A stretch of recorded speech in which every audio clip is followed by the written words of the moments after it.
Ang healing kasi kailangan it starts with awareness. And then forgiveness, and then the reintegration. Yun yung trinity ng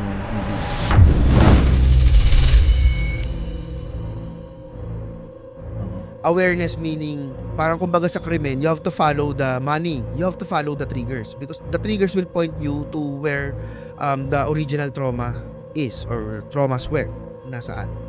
So you cannot heal, you cannot heal something you do not know of.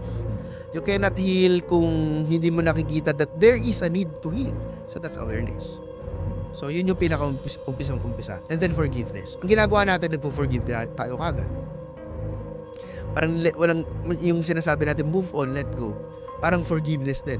Kasi sabi sa atin, mabuti kailangan mag-forgive. Hindi ko sinasabing hindi ka dapat mag-forgive. Pero kailangan mo muna, para completely makapagpatawad ka, kailangan mo maintindihan bakit nagawa sa ng tao. Kailangan mo maintindihan yung sarili mo kung bakit paulit-ulit mo sinasaktan yung sarili bago ka mag-forgive.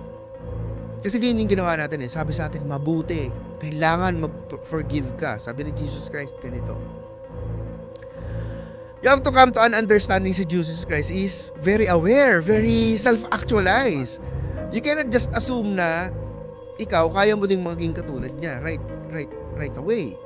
Diba yun nga kasi sabi sa atin, mag-forgive.